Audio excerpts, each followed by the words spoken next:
YouTube, what's going on, man? It's your boy back with another one. If you're new to the channel, be sure to hit that subscribe button, smash that like button for your boy, man. Drop a comment. I do appreciate it. But without further ado, you already know this was coming. I'm bringing it to y'all live. It's range day for the Glock 20, that big boy 10 milli. I want to see what this thing is about, man. I've heard nothing but good things about the 10 mil. So we definitely going to bring y'all some content on that. I got a bunch of different ammo I'm going to be testing out on it. So do stay tuned for that. I'm going to get into the range, man. I'm going to drop some rounds down range. And I'm going to be back at it with y'all once I'm done.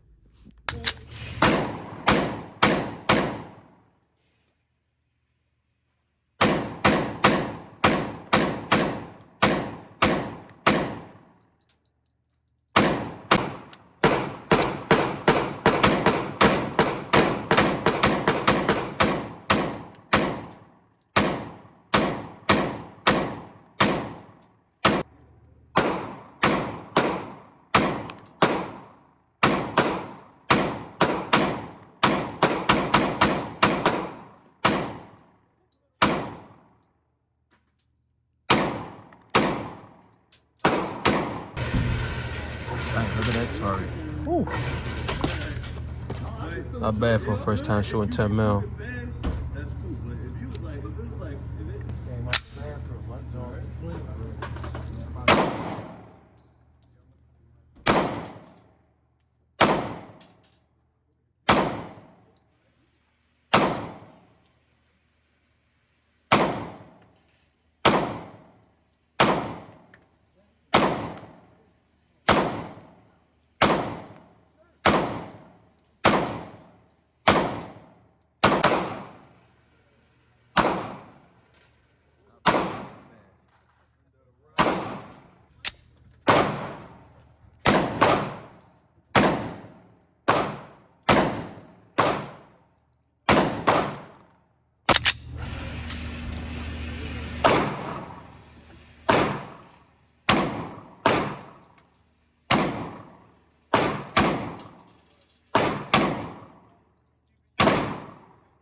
I'll take him to the last range.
All right, y'all, we back at it, man. We just left out the range, man. I'm back at it with y'all for another in-cab post-range review.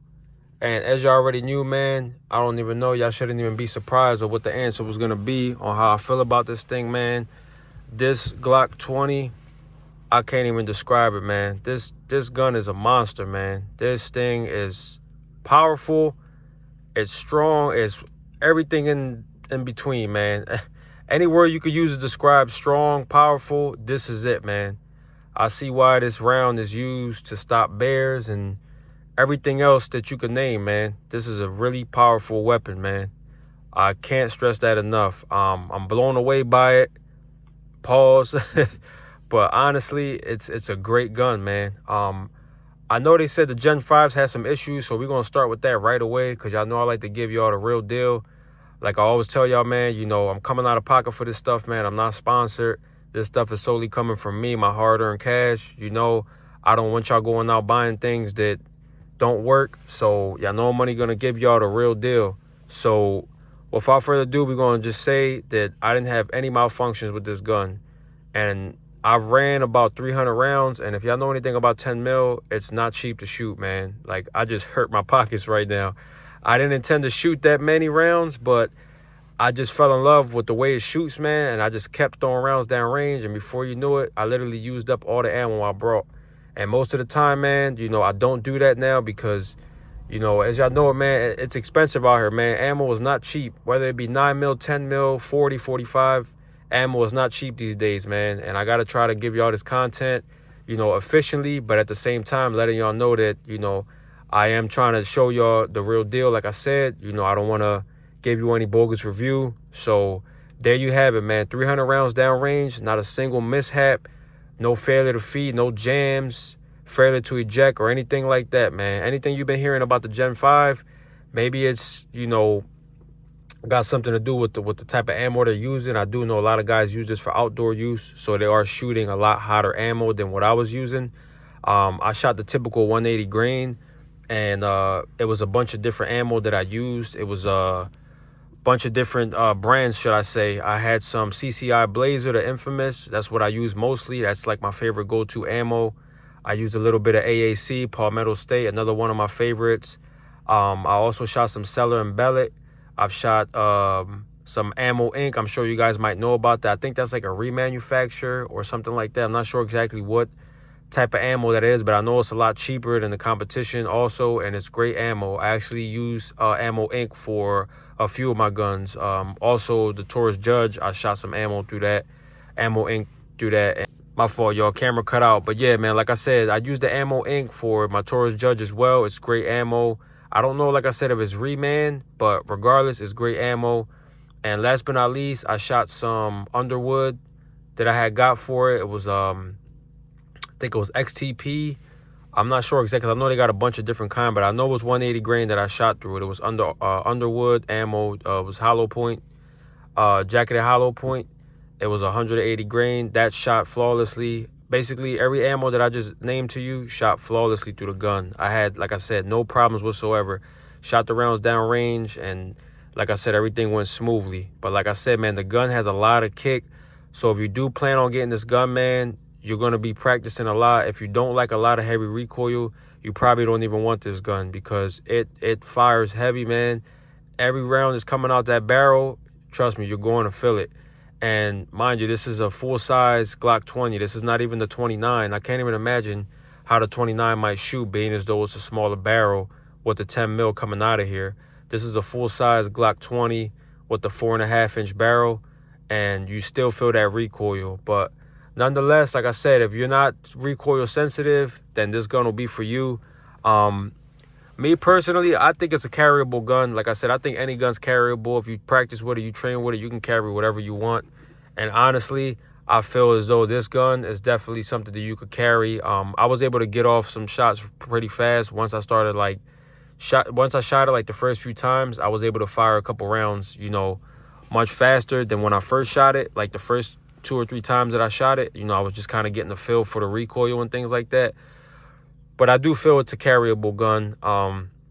I know there are some people out there that I spoke to that, you know, say they do carry 10 mil for, you know, Daily Defense EDC, just because they know it's a more powerful round than 9mm. And yeah, you might not be able to get shots off as fast as a 9mm, and something chambered in 9mm for that matter, but 10mm is still a beast, man. Somebody get hit with this, it's over. You know, of course you're gonna put somebody down with a 9mm, but you're definitely putting somebody down with a 10mm much faster, at least in my opinion, because the rounds are much more powerful, higher grain, you know. So definitely I would say, you know, if you do plan on carrying one, you know, you're not gonna have a problem putting down a target, whether it be 2-legged or 4-legged. This thing is the go for that. And I see why, once again, like I said, a lot of people hunt and, you know, take down bears with this gun, because it's a powerful weapon. Like I said, man, this thing packs a punch. But like I said, I love it, and I shot 300 rounds, so that was able to get me, you know, really familiar with the 10mm round, and, you know, kind of get used to the kickback. Kind of reminds me of a 40, which I know the round is like, the 40 cal was actually 40 Smith & Wesson was actually designed after the 10mm, but it's just a shorter 10mm. If you really look at the 40 S&W and 10mm, the rounds are very similar from the way that they're shaped out and everything. The 40 is just like a shorter cartridge. So this will give you, if you shot 40 before, this will give you a remnants to that, but it's definitely more kick than a 40. So do be aware, it's like a heavier 40. The only thing that helps out, honestly, is me having the flashlight on there, and then obviously being as though this is a full-size barrel. So that definitely helps out with the recoil. But like I said, even then, you still feel it. So don't think that you're not going to feel it because it's a full-size gun. I know a lot of people say the smaller micros kick more because it's a smaller gun. But do be advised that even though this is a full-size weapon, you are going to feel that kickback when you shoot it. You're going to feel that recoil. So like I said, man, if you're recoil sensitive, this might not be the gun for you. If you like bigger calibers like me, I like bigger calibers. I like shooting bigger calibers because I actually enjoy recoil. I like kickback. I like to feel like I'm shooting the gun and, you know, feel every bit of it, you know. So it just helps with getting used to shooting better and, you know, being able to get back on target even with a stronger caliber, you know. That's how I feel it's better for me to shoot. That's one of the reasons why I like to shoot heavier calibers, you know, because it just, when I go back to my 9, I feel like a professional, you know, like I'm able to get on target immediately, you know, because I just got done shooting with this and I'm reverting back to the 9mm, you know. So like I said, if you don't have an issue with that, then the 10mm Glock 20 will be for you, man. But like I said, guys, so far so good. You know, I obviously will be making more range trips and things like that. So down the line, I'll give you guys like a further review when I got a little bit more rounds to it.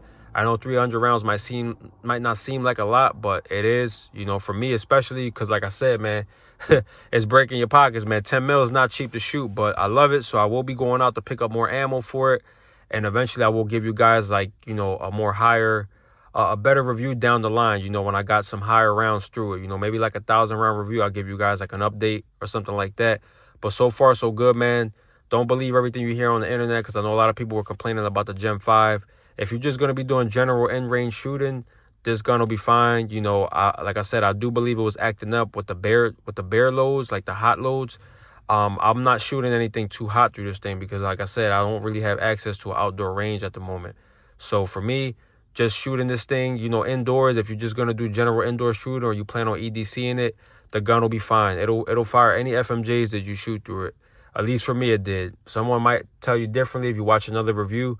But coming from me, I just named to you 5 different brands of ammo that I shot with this, and not a single failure or anything like that. So just so you guys know exactly what I mean, that, you know, it was flawless with me. And I do plan on making some more range trips with it. Like I said, I'll give you guys another review down the line. But for now, y'all, that's all I have. So like I said, man, is a 10mm a go? So far for me, yes. So far, so good. So I'm going to end this here, y'all. I don't want to make the video too long. Hope y'all enjoyed the range footage, man. I tried to get as much as I could for y'all. So like I said, we're going to leave this here, Hunter Gang. And until next time, like I said, if you're new to the channel, hit that subscribe button, man. I do appreciate it. That's the best way you can support me. But if you don't, just checking the video out is enough for me, man. I appreciate the support. And I'm going to catch you on the next one, man. Y'all be safe out there.